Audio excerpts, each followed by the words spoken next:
El denominado Segundo Romanticismo, de 1850 a 1890. Unidad 1, 1848 a 1876. Contexto histórico. Comienzo del siglo XIX. Recorre en Europa una sensación de desencanto ante el fracaso de las revoluciones de la Ilustración, rechazo a las ideas ilustradas del clasicismo que impone la racionalidad sobre el sentimiento. De este descontento surge una idea de lucha por la libertad auténtica, fuera de las ataduras del clasicismo, lo que genera un movimiento cultural y político, el romanticismo. Se les concedió a los artistas la libertad de expresión, subjetividad individual, emociones extremas en contraposición a las limitaciones impuestas por el racionalismo de la Ilustración. La esencia del romanticismo es la libertad y exaltación individual, lo que lleva al artista a buscar paisajes exóticos. La música es el arte por excelencia en el romanticismo, lenguaje artístico universal. Individualidad y amor por la sensibilidad, lo íntimo, aventura en claro o oscuro. Se abandonan las formas clásicas, su rigidez limita la creatividad y capacidad de expresar sentimientos. Predominio de la música instrumental permite mayor facilidad para la expresión del sentimiento sobre la música vocal, principalmente el piano. A mitad del siglo, la música vocal pasaría a tener importancia determinante. Se trabajan modos menores, escalas exóticas, cromatismo, amplio repertorio de contrastes dinámicos y brillantez instrumental. La sinfonía del clasicismo se transforma en poema sinfónico, de estructura y carácter más libre. Busca expresar sentimientos y tiene carácter descriptivo. El compositor describe una realidad. En el clasicismo no se buscaba contar nada con la música absoluta, pura. Segunda mitad del siglo XIX. A medida que avanza el siglo, ese descontento surgido contra el ideal clásico, la idea romántica de libertad individual, se transforma en una idea de libertad colectiva en el sentido político, lo que da origen a un movimiento también revolucionario, primero político y luego cultural, que es el nacionalismo, mediados del siglo XIX. Fechas importantes. 1848, primer poema sinfónico de Liszt. Inaugura el periodo en que realiza la composición y revisión de sus 12 poemas sinfónicos, obras emblemáticas de la nueva música y de la poética del programa. Liszt creó el único género sinfónico nuevo del siglo. 1849. El estreno en París de Le Prométhée de Meyerbeer es el evento más significativo de esos años. Habrá que esperar hasta Fausto para que se presente una nueva alternativa a la gran ópera. 1850. Estreno de Lohengrin de Wagner, una obra a medio camino entre la ópera romántica alemana y el nuevo drama musical. Ese mismo año reúne las fuentes para componer Tristán y Isolde, junto con el poema sinfónico de Liszt y Le Prométhée. Marcan una articulación en la periodicidad de la historia de la música del siglo XIX. 1851-53. Periodo personal de la obra de Verdi. Compone las mejores y más influyentes obras de su carrera: Rigoletto, 1851, Il Trovatore y La Traviata, 1853. 1859. Gounod compone Fausto. La primera versión en 5 actos con diálogo hablado se convirtió en la versión que se representa normalmente hoy en día, con recitativos y el agregado famoso ballet al comienzo del acto 5. Conserva aspectos de la gran ópera, pero tiene una serie de novedades que la convirtieron en la piedra angular de la historia de la ópera de mediados del siglo XIX. 1865. Wagner estrena su Tristán e Isolda, compuesta en 1859. Ópera italiana, Verdi. Giuseppe Verdi, 1813 a 1901. Fue un compositor romántico italiano de ópera del siglo XIX, el más notable e influyente compositor de ópera italiana y puente entre el bel canto de Rossini, Donizetti y Bellini y la corriente del verismo y Puccini.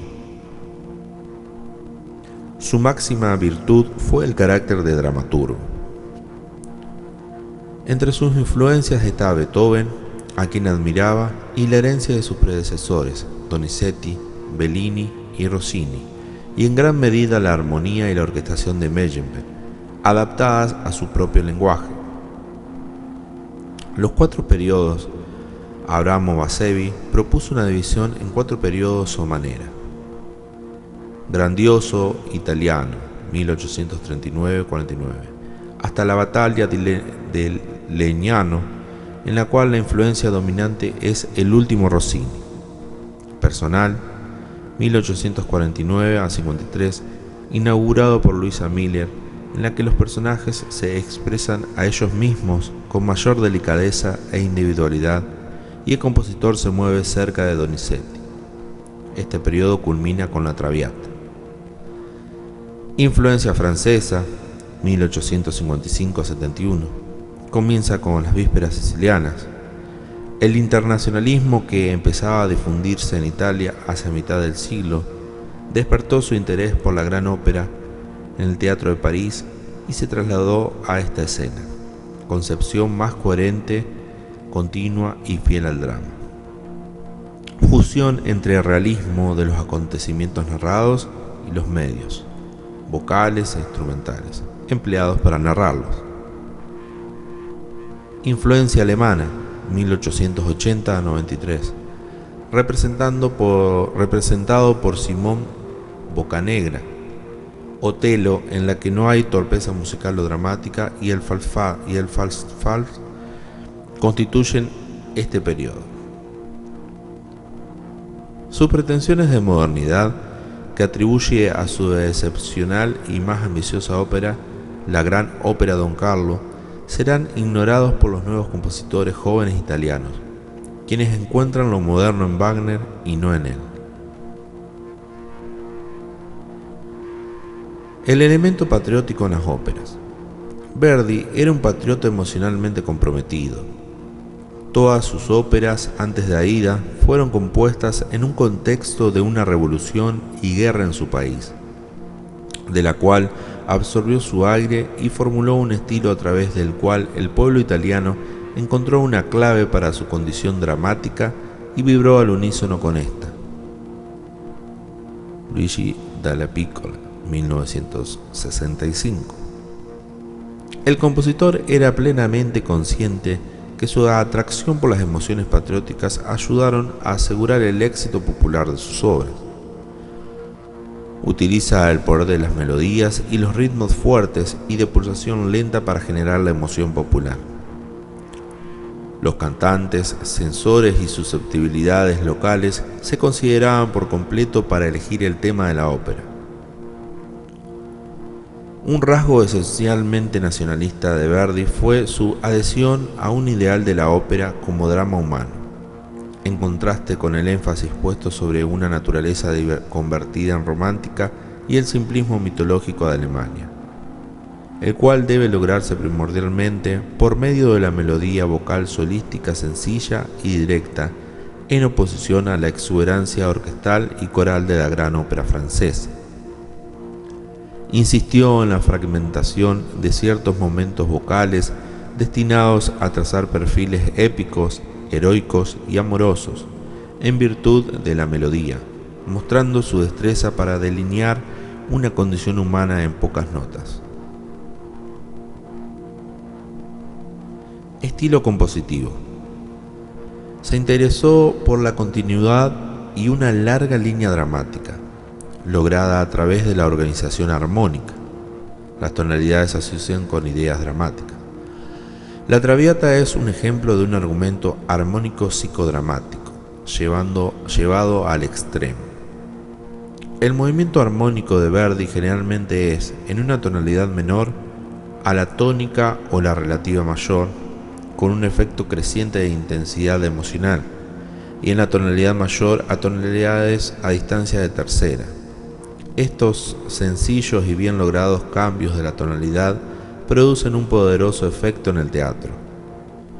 Desde los primeros días, Verdi había hecho uso de temas recurrentes, asociados a las naciones, objetos o individuos, es decir, que utilizaba el leitmotiv. La ópera italiana. El melodrama italiano, similar al drama pero con varios personajes, es una obra teatral dramática en la que se resaltan los pasajes sentimentales mediante música instrumental. Sufría una importante división y decadencia, debido a los cambios de época, de trajes y de país impuestos por la censura para desahogar el espíritu patriótico, impuesta por los convencionalismos de la burguesía atrasada. Al darse cuenta del impacto sociopolítico del melodrama, Verdi comprendió que la temática nacionalista se podía expresar mediante símbolos fáciles de comprender por el público común. El poder de las melodías y los ritmos fuertes y de pulsación lenta para generar la emoción popular, y le hizo un lugar en sus óperas juveniles como elemento de una revolución musical capaz de cambiar radicalmente la condición del teatro lírico.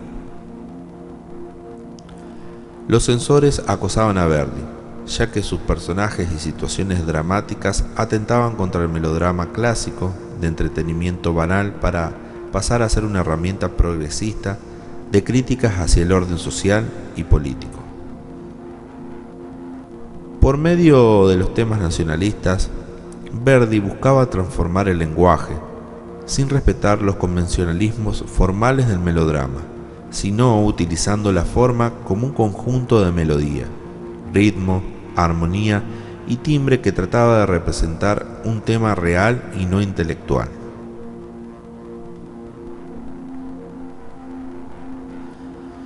Las bases fundamentales de la renovación: la identidad de la melodía vocal y retrato psicológico, la introducción del movimiento dramático en el aria, la concatenación del recitativo y aria en unidades dramáticas evolucionadas donde participaban también los ensambles y el coro, la dialéctica impulsora que animaba la sucesión de preludio, recitativo, aria y cabaleta con el fin de liberar la tensión acumulada a lo largo de una escena, la gran importancia que le proporcionó al coro con el que tanto se identificaba al público.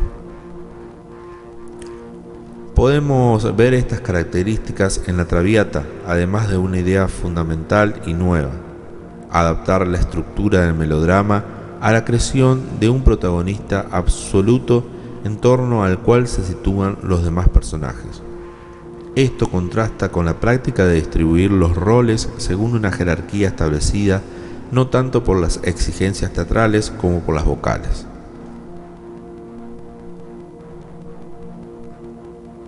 Período personal, 1851-1853.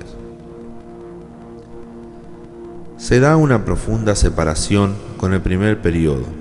Es el momento a partir del cual fueron compuestas Rigoletto, 1851, Il Trovatore, 1853 y La Traviata, 1853. El músico compone las bases de su obra posterior. Todo se plantearía a partir de las relaciones entre texto y música y del predominio del texto respecto del corte estrófico de la música. Desaparece la división del melodrama en favor de una nueva amalgama de música dramática. La idea fundamental y nueva en estas obras fue adaptar la estructura del melodrama a la creación de un protagonista absoluto en torno al cual se sitúan los demás personajes, en contraste con la práctica habitual de distribuir los roles según una jerarquía establecida por las exigencias vocales. Esto le permitió desarrollar el aspecto más avanzado de su técnica, la fusión entre recitativo y aria.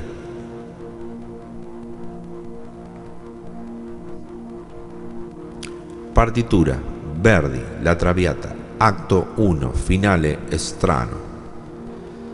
Se concibe como una obra que refleja temáticas contemporáneas. Esta obra es producto de una doble transposición de una obra original para texto hablado. Primero, se convirtió del libro de La Dame aux Camélias al formato de obra para teatro hablado con agregado de canciones. El segundo proceso es la transposición de la pieza teatral al formato de libreto para melodrama. Reducción de 5 actos a 3 actos, número estándar de la ópera seria italiana. Reducción de personajes. El esquema formal de La Traviata. Este melodrama está construido con 11 números. El término número de ópera designa una unidad formal musical convencional, las secciones individuales en que se divide toda la obra. Con Rossini, la unidad formal básica ya no fue más el número formal separado, sino las escenas, es decir, el periodo durante el que el mismo número de personajes permanece sobre el escenario. Cada una de las escenas tiene incrustados uno o más números formales. En el acto primo de La Traviata podemos reconocer los 3 tipos de modelos formales: introducción, del 1 al 4, número 2, escena del aria, violeta, escena 5, y finale, número 3. Breve análisis del acto 1, número 3, finale strano. Hay que ver la partitura. La escena del aria comienza con un recitativo, strano. Prosigue con una cavatina que puede definirse como un aria corta, a forza de lui. Tiene como contenido el tema reminiscente de la introducción. Prosigue con un recitativo, luego una cabaleta. Originalmente el término significa un aria corta con un ritmo persistente y una repetición que permitía al cantante improvisar la ornamentación, pero se llegó a aplicar a primera sección conclusiva, generalmente en un tempo bastante rápido y con un marcado entusiasmo. Esta cabaleta es conocida como sempre libera y aquí comienza el final.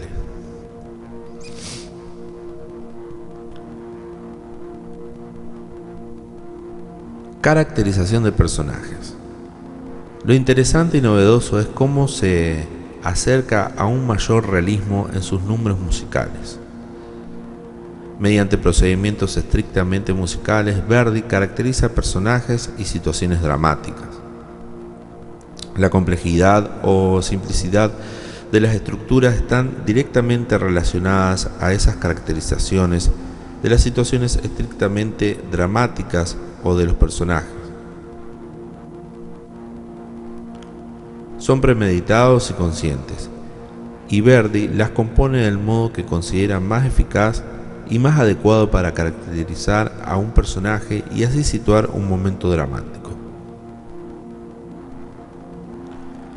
En la introducción, acto 1, número 2, la situación dramática de base es de fiestas o reuniones privadas correspondientes a los varones de clase alta en el mundo de sus queridas. Para esta situación, Verdi compone una música concebida en un registro trivial, festivo y sobre todo bailable. Pero como dentro de esas situaciones dramáticas también hay momentos destinados a la confesión personal, al diálogo amoroso e íntimo entre los personajes principales. Para estos Verdi provee otro registro de música, más lírico.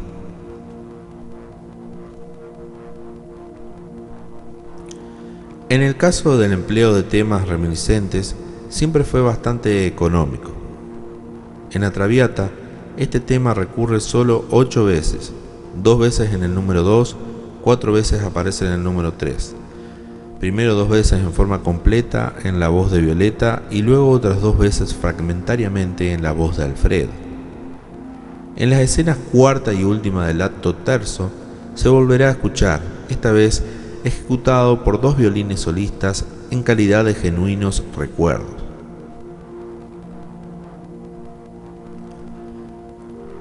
Una obra compuesta en base a las estructuras básicas denominadas número se opone a la idea de continuidad, es decir, a un acto cuyo discurso musical no se le interrumpe nunca. Para mediados del siglo XIX, los compositores del momento buscaban reducir la cantidad de números por obra y diseñar e integrar cada uno de estos a la funcionalidad dramática, dándole la mayor continuidad y cohesión formal interna posible. Ópera francesa, Charles Gounod. Transformaciones del teatro musical en Francia. El teatro musical siguió siendo, al menos hasta 1870, la vía de expresión unívoca de la música. Sin embargo, en el periodo de decadencia de la gran ópera y ópera cómique, respecto de los aspectos racionalistas de la época, dio lugar a un género intermedio, la ópera lírica. La ópera lírica, cuyo público era la emergente clase burguesa baja y cuyo lugar destinado para ella fue el teatro lírico, cuya función principal fue la de apoyar a los marginados de las instituciones oficiales. Los principales beneficiados fueron Gounod y Bizet.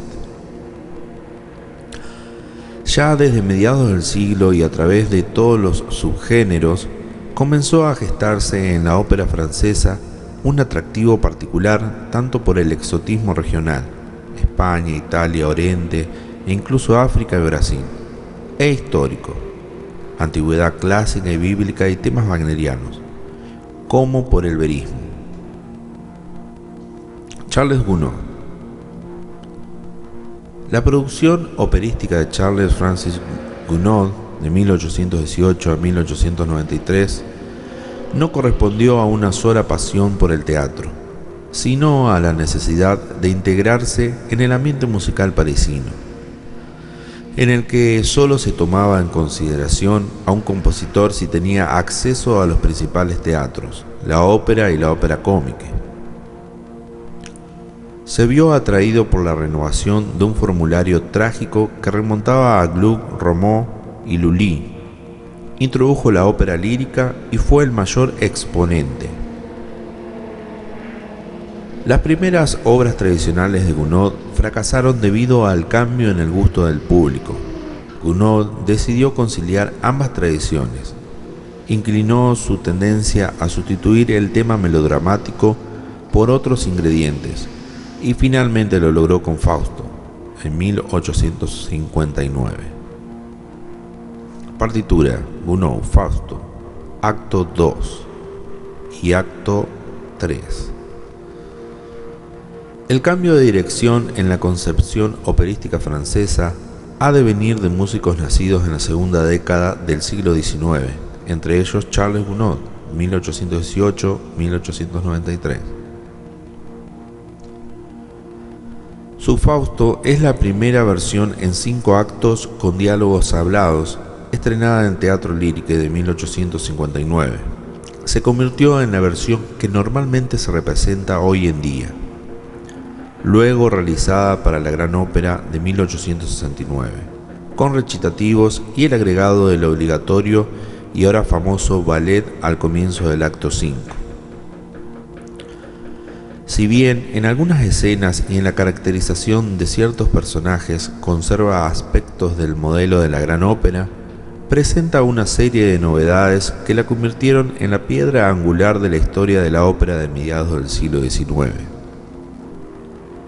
La cualidad principal de Fausto fue la de crear un nivel medio, accesible y agradable de una partitura que representa la antología de la sensibilidad burguesa.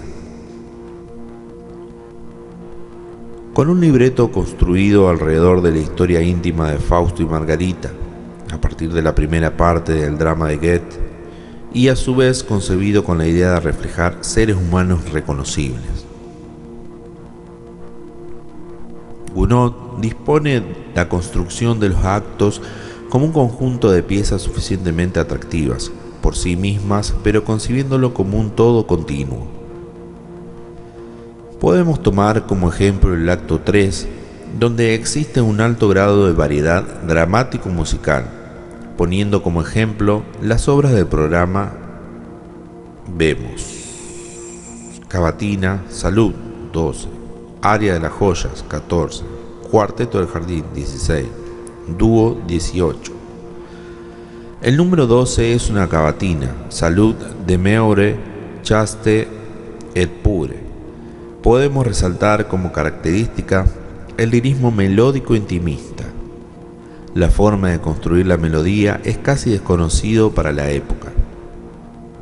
El número 14 es al Aria de las Joyas, donde decimos que existe un diálogo con la historia musical por el tratamiento de la composición como canción estrófica.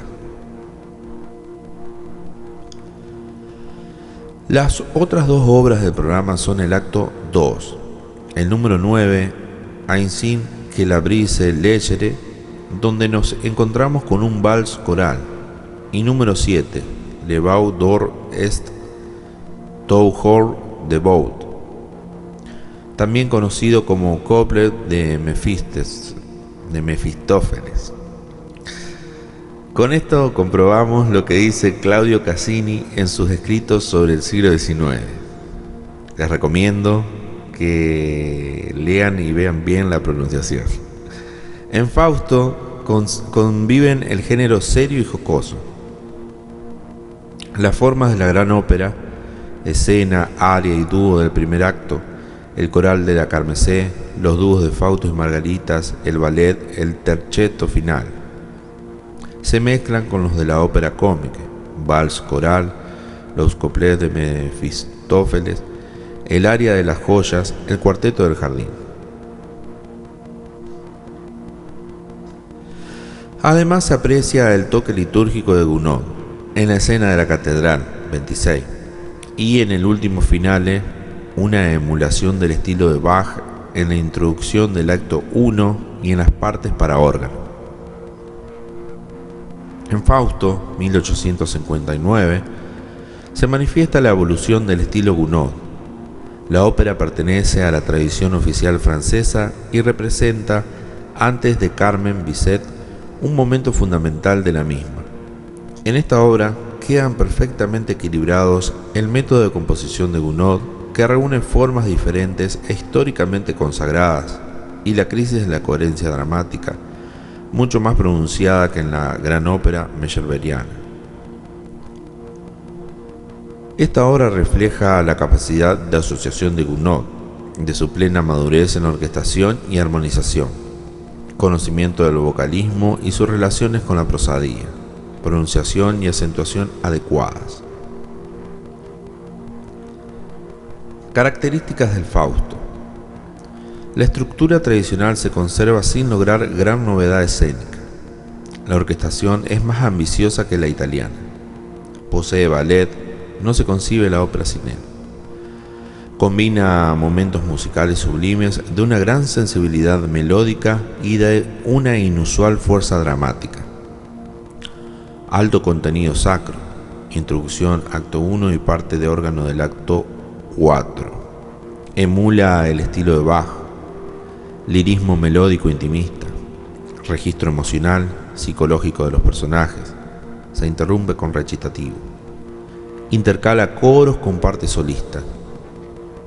Margarita, personaje principal, aparece en el acto 2 y 3, y en este último toma protagonismo. Las convenciones no son tan respetadas, sino que importa más el drama.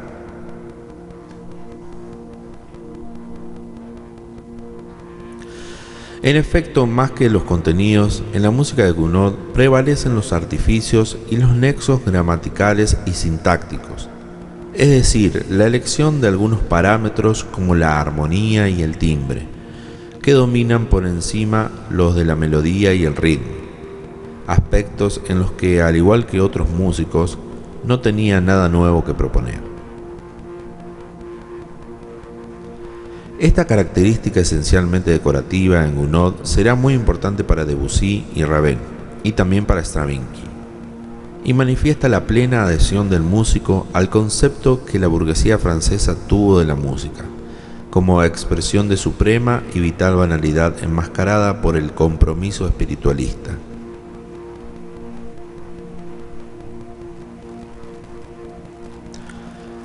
Ópera alemana, Richard Wagner.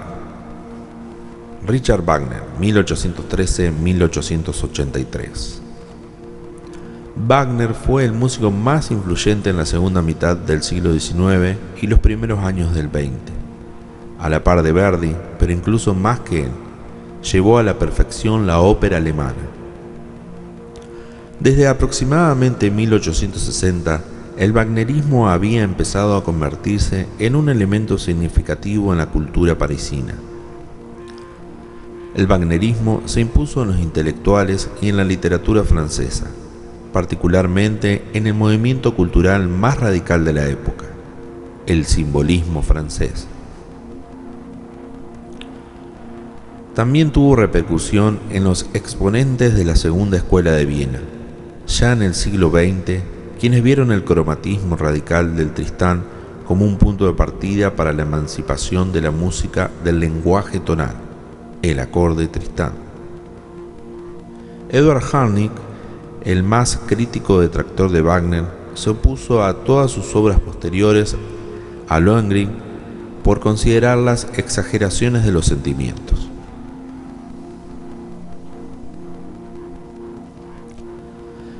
Estética musical, arte y revolución. Wagner distinguía dos fases en su propia producción. 1.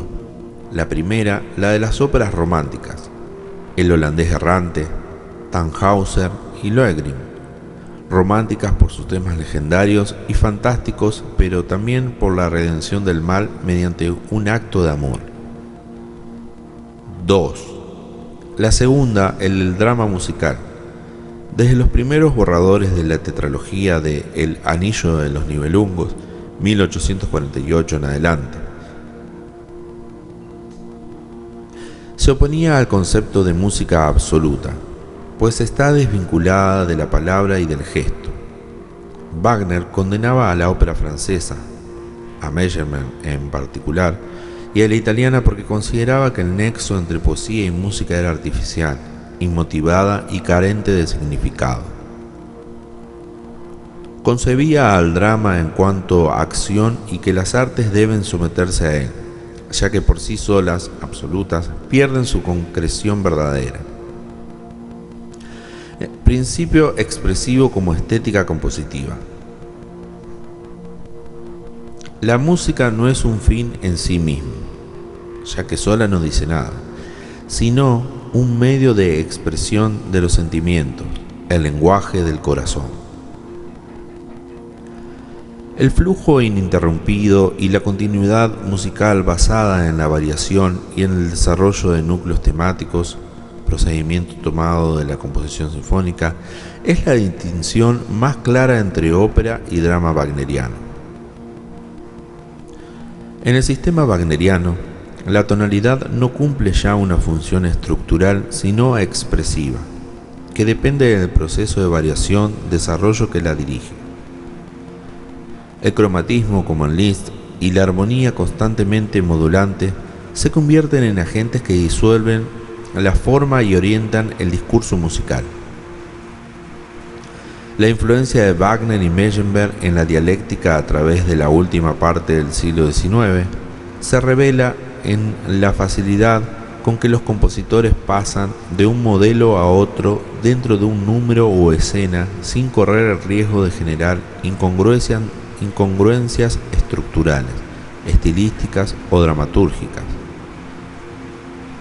La utilización de una red de referencias de leitmotiv fue uno de los rasgos más influyentes de su legado. La deformación y recombinación de leitmotiv brindó un importante recurso semántico y expresivo en el drama musical. Pensamiento artístico. Mientras Meyerbeer concibe la ópera como un éxito comercial para satisfacer el gusto del público burgués urbano, Wagner tiene las nociones romántico-modernas del arte. Trabajo artístico concebido como forma de protesta, ante las condiciones existentes y con el deseo de transformarlas y trascenderlas. Con su misión reformista, la música dramática de Wagner anticipa la fractura entre el público moderno y el arte moderno en el siglo siguiente. La base de su pensamiento es el concepto romántico del arte como expresión, junto con la aspiración de todas las artes en orden a conseguir una expresividad más completa. Para Wagner, la obra de arte total, donde se encuentran poesía, danza, música, es el drama musical, que no se identifica con la ópera tradicional y dejaría obsoleto el concepto de ópera. No la consideraba un género musical, sino el único arte completo, que devolvería a la expresión artística su unidad y comunicabilidad, ya que la música de por sí no es autosuficiente. Necesita recurrir a la palabra y la poesía para poder expresarse de manera genuina. Music Drama. El Music Drama ha sido la categoría para clasificar todas las óperas de Wagner desde 1854 y a muchas óperas hasta el cambio de siglo orientadas al modelo wagneriano. Las características del nuevo género artístico Music Drama son: discurso más naturalista, reemplaza la forma convencional de recitativo o escena y números de forma musical, en favor de escenas de estructura más relajada, apuntando al fundamento de continuidad naturalista hacia la idea de drama musical. La música se desarrolla de forma continua, a través de cada acto, y no está formalmente dividida en recitativos, arias y otros números cerrados. La expresión melodía infinita implica aquella que evita las cesuras y cadencias, ya que éstas interrumpen el flujo melódico y del discurso verbal. Wagner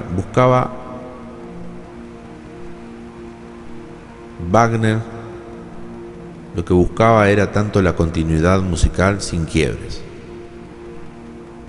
Concepción sinfónica del acompañamiento orquestal. Lógica musical del desarrollo que amplifica el texto dramático de las líneas vocales. Es una relación entre la voz y la orquesta que evita el patrón convencional de música y acompañamiento. Esta fusión de voz y orquesta es la esencia del drama musical wagneriano.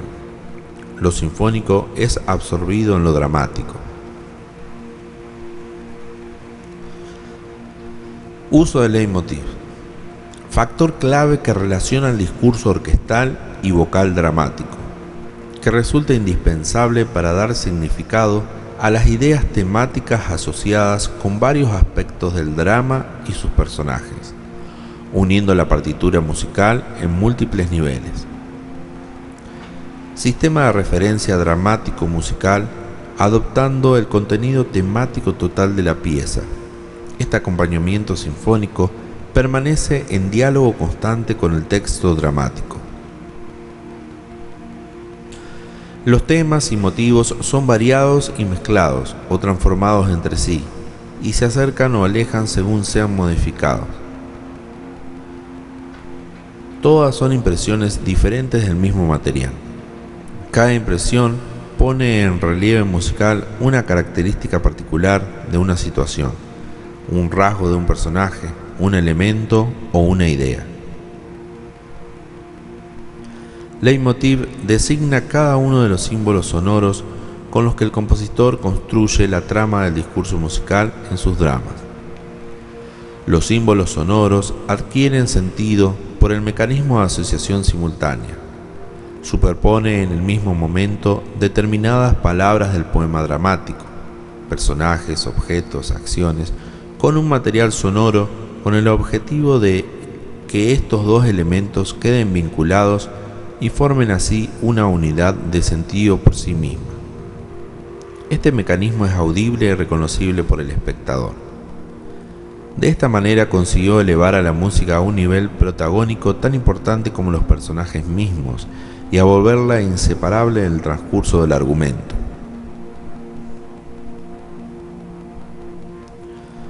Uso de temas mitológicos y leyendas. Para su ideal de obra de arte musical dramática, con situaciones y tramas cargadas simbólica y psicológicamente, que evitan las complicaciones triviales y arbitrarias de cuestiones histórico-políticas o las formas de comedia que distraen de la vocación expresiva trascendental de la música. Partitura: Wagner, Tristán y Isolda, acto 1, Vosper, y escena 5, tema de la mirada. Es un drama musical, una obra simbolista, la primera obra poético-teatral musical moderna. Su argumento proviene de una novela medieval de origen celta. El ideal que gobierna la forma wagneriana es la unidad absoluta de drama y música. A diferencia de la ópera convencional, en la cual predomina el canto y el libreto sirve principalmente de estructura a la música, la poesía, el diseño escénico, la puesta en escena, la acción y la música actúan juntos para formar lo que él llamaba la obra de arte total. La acción dramática se concentra a lo largo de 3 actos, en pocos momentos. La música se desarrolla de forma continua, a través de cada acto, y no está formalmente dividida en recitativos, arias y otros números cerrados. Lo esencial es audible. Casi todo está en el poema dramático y en el texto musical. La mirada es un leitmotiv, el hilo conductor esencial que teje la trama de Tristán e Isolda. El poema dramático enfatiza constantemente el tópico de la mirada. Refiere al momento en que la mirada de Isolda se conecta profundamente con la de Tristán, mientras éste estaba herido y ella lo estaba curando. La melodía es el símbolo sonoro de la mirada entre los personajes. Aparece en el acto 1 varias veces. En la quinta escena, acto 1, aparece un leitmotiv del destino, indicado por el autor, introducido en un interludio orquestal, donde el silencio actoral potencia el discurso musical que profundiza la acción dramática. El centro de esta escena es la mágica epifanía de amor no común entre Tristán e Isolda, que ya habían comenzado en el cruce de miradas. Después de beber el filtro, todo vuelve a empezar. Se escucha nuevamente el comienzo de la música del preludio hasta el tema de la mirada, esta vez con interpolaciones. También comienza la nueva etapa en la vida amorosa, espiritual de Isolda y Tristán. El acorde de Tristán caracteriza la armonía de toda la obra. Fa, Si, Re sostenido, Sol sostenido, o sea, acorde de Tristán. Resuelve en la subdominante alterada, Fa, Si, Re sostenido, La, y luego a la dominante con séptima. Simboliza la postergación de la resolución en la tónica. Supone una alteración cromática, la variación de un grado diatónico por una nota cercana que afecta a otra como nota de paso o suspensión de una resolución. Logra un efecto dramático con la conciencia del oyente de que la armonía se desvía y no resuelve, la conciencia de alteración, oculta el fondo tonal. El acorde de Tristán, junto con todas sus transformaciones e inversiones, tiene gran importancia emocional y simbólica, en la medida que se percibe su contexto tonal o atonal en toda la obra. El drama musical absorbió el prestigio técnico y estético de la sinfonía. Luego de Beethoven, al utilizar estos elementos en un contexto dramático lingüístico que dio a la técnica sinfónica una renovación. Para Wagner, sinfonía y ópera se redimieron en el drama musical.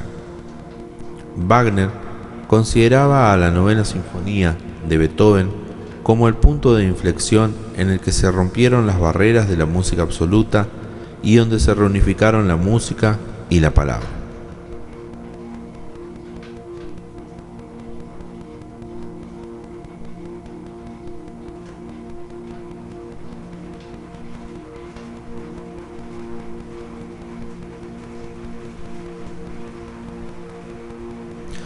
Música instrumental. Franz Liszt. Franz Liszt en Weimar, compositor sinfónico y para teclado. Compositor, pianista y maestro húngaro. Franz Liszt, 1811-1886, fue uno de los líderes del movimiento romántico en la música. En sus composiciones desarrolló nuevos métodos tanto creativos como técnicos, los cuales dejaron una marca en sus contemporáneos más progresivos y anticiparon ideas y procedimientos del siglo XX.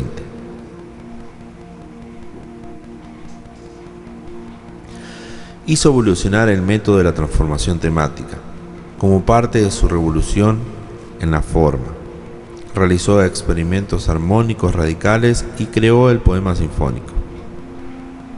Liszt fue, entre los intérpretes y compositores del siglo XIX, uno de los más grandes renovadores, visionarios y mediador entre culturas de su tiempo y del pensamiento en dimensiones músico-históricas.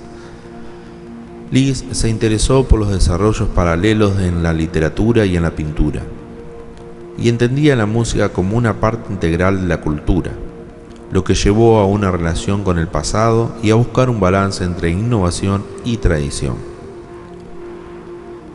Esto se plasma tanto en la nueva música poética para piano y los poemas sinfónicos, en los títulos de las obras y en las denominaciones de género, como también en la integración de música folclórica y elementos estilísticos húngaros. Su defensa de la música de Wagner y Berlioz ayudó a estos compositores a alcanzar una amplia fama en Europa. Igualmente importante fue su inigualable compromiso por preservar y promover lo mejor del pasado, incluyendo a Bach, Händel, Schubert, Weber y por sobre todo Beethoven. Como director, rompió con las convenciones de su época y preparó el camino para un nuevo estilo de dirección orquestal. Como director y maestro especialmente en Weimar, se convirtió en la figura más influyente de la nueva escuela alemana, dedicada al progreso en la música. Con sus clases de los últimos años en Weimar, anticipó el principio de la masterclass del siglo XX. Como compositor dejó una notable obra realizando aportes propios en casi todos los géneros de la música para piano, lied, melodrama, música coral sacra y profana, la ópera y la sinfonía. Como el pianista virtuoso más importante de su época, amplió la técnica para piano y difundió a través de transcripciones el conocimiento sobre la música de otros compositores. Hizo evolucionar el método de la transformación temática, como parte de su revolución en la forma. Realizó experimentos armónicos radicales y creó el poema sinfónico.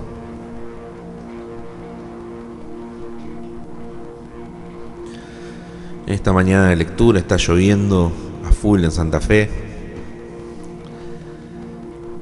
15 de marzo del 2024. Si están escuchando este audio resumen, les agradecería si se pueden suscribir al canal y apretar la campanita para nuevas lecturas. Poema sinfónico.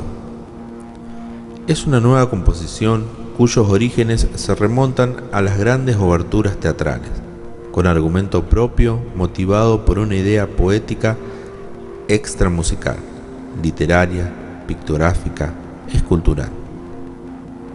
Justifica la presencia de estos programas para evitar interpretaciones arbitrarias y para dirigir la atención sobre la idea poética, imponer el punto de vista del autor, lo que da a esta música un nuevo valor estético. Liszt fusionó el antiguo significado, la música instrumental que expresa ideas por sí misma, con el nuevo significado que iba a promover. La música que necesita una idea poética en orden a comunicar los pensamientos del compositor del modo más preciso. El nuevo tipo programático de música solamente comparte las bases poéticas, es decir, el empleo del texto con el drama, el oratorio y la cantata. Consideraba las sinfonías heroica y pastoral de Beethoven, entre otras, como predecesoras de la música programática, argumentando que estas obras desterraban el espíritu fugaz de la música instrumental en sí misma. El programa es la solución poética de la música instrumental, que permitiría a la música presentar ideas definidas, que indica al oyente los pensamientos e imágenes precisos que el compositor busca desplegar ante él. Motivado por el deseo de atraer al mayor público posible, sus valoraciones sobre el programa son las siguientes. Minimiza su importancia. La presencia o esencia del programa no es necesariamente importante. Solo el director tiene acceso a la partitura y el programa al mismo tiempo, por lo que este no es más que una guía para las impresiones del oyente. Es importante para momentos musicales que son ricos en significados no convencionales y evitar discrepancias entre lo que los signos musicales dicen naturalmente por sí mismos, debido a las convenciones culturales, y lo que dicen los signos que resultan del programa. De los 12 poemas sinfónicos escritos en 1847 y 1858, la mayoría, o sea 7, está basado en una idea literaria. De las restantes 5, una en el mito de Orfeo, una en una obra pictórica, y en las otras 3 no subyace ninguna inspiración literaria ni figurativa. Todos los programas de los poemas sinfónicos de Liszt se fundamentan siempre sobre una contrariedad: la naturaleza y la humanidad. El genio aborrecido en vida, pero celebrado tras su muerte. Tasso. Esta antítesis y sus elementos contrastantes son el origen de la transformación temática.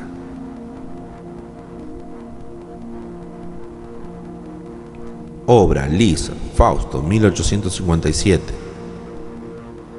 El primer aspecto a tener en cuenta es el título de la obra, una sinfonía Fausto en 3 bosquejos de personajes sobre Goethe.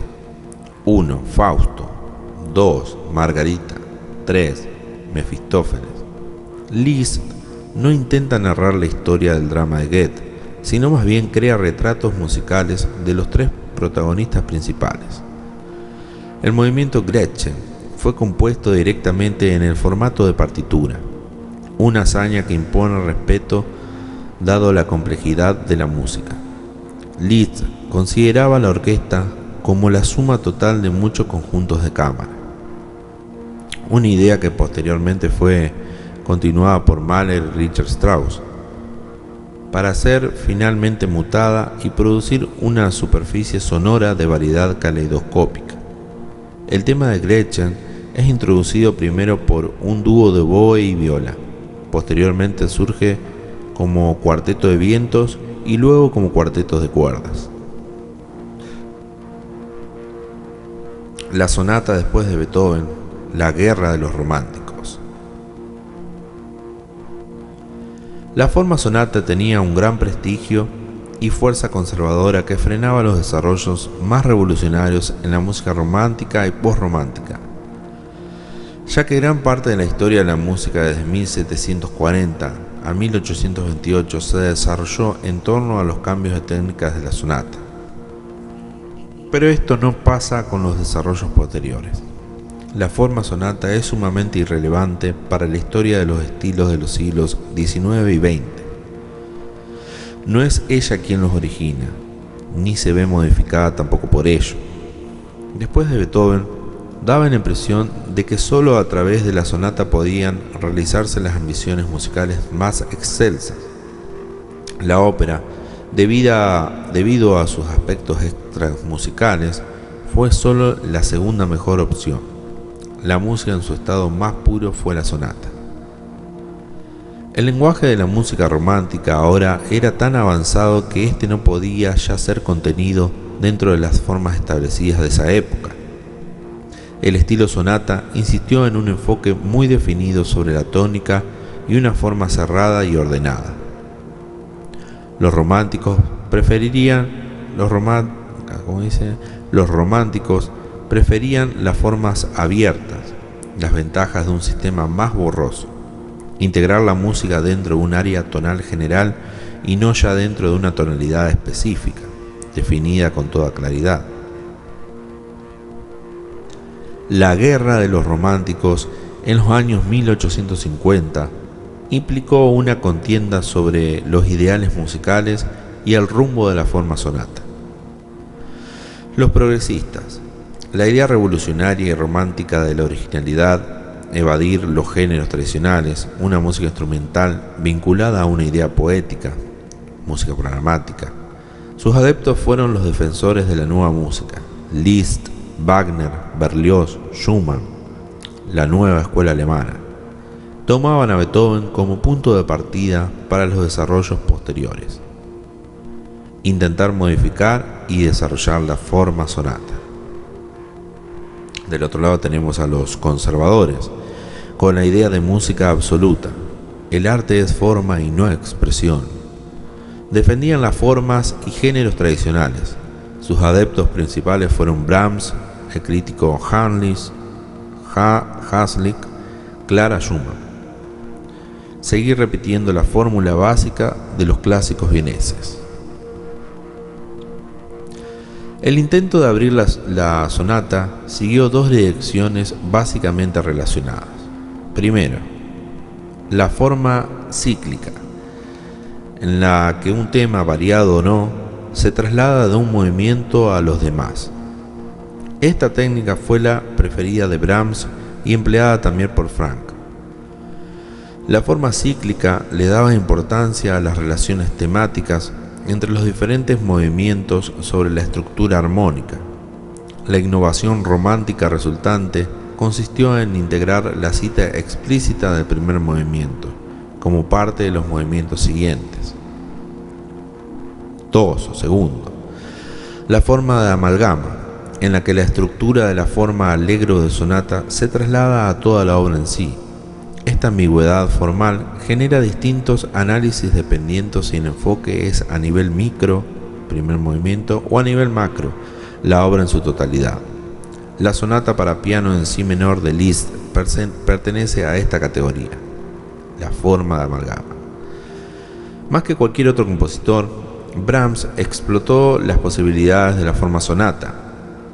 Después de Brahms, la forma sonata proporcionó un modelo de vaga construcción, un esquema que daba un libre acceso a la imitación de los clásicos.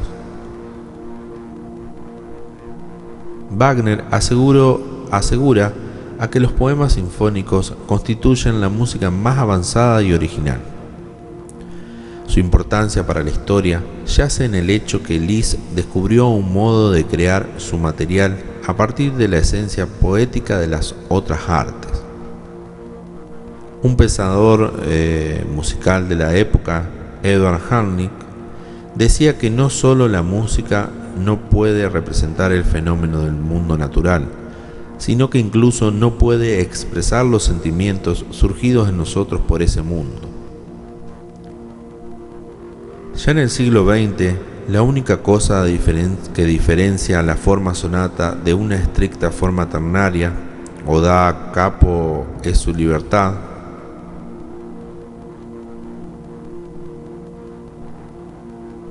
Voy a releer esto. Ya en el siglo XX, la única cosa que diferencia la forma sonata de una estricta forma ternaria o da capo es su libertad. Así, sí.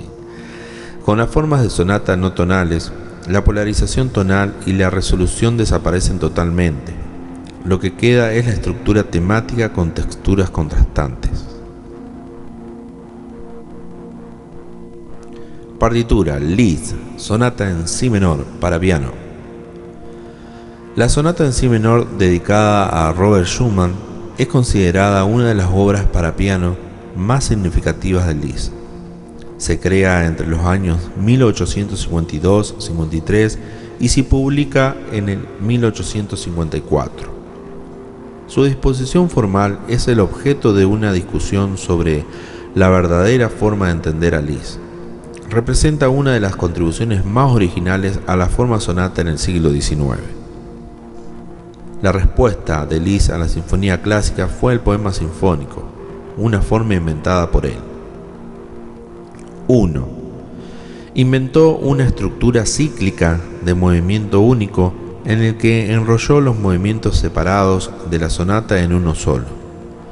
Los 4 movimientos están unificados y compuestos, conectados por relaciones motívicas muy elaboradas, sobre un esquema de forma sonata a gran escala, exposición, desarrollo y recapitulación. Consiste en la reducción de la sonata a un único movimiento de amplias dimensiones y de estructura ambivalente, donde queda disuelta la claridad en la partición tripartita del allegro de sonata y la división en 3 o 4 movimientos. Liszt compuso una sonata a través de una sonata. El material está constantemente haciendo contribuciones a 2 formas sonatas simultáneamente. 2. Prefirió la técnica de la transformación temática, en la que ideas contrastantes de una obra son desarrolladas a partir de una única idea musical. Gran parte de la estructura es generada a partir de un pequeño grupo de células temáticas, primero escuchadas en la introducción, lento assai, allegro enérgico, ejemplo 15, AC. La escala descendente gitana, con la que la sonata comienza, es utilizada por Liszt para cerrar las articulaciones formales más importantes. La técnica de metamorfosis de Liszt se ve claramente en el primer sujeto, el cual deriva de una combinación de los temas B y C, ahora firmemente establecido en la tonalidad principal. Particularmente rica en el despliegue de temas contrastantes es la etapa estructural del segundo sujeto, en la tonalidad relativa mayor, cuyas ideas musicales principales derivan del material introductorio C. Muchas gracias por escuchar y nos vemos en la próxima unidad. ¡Chau!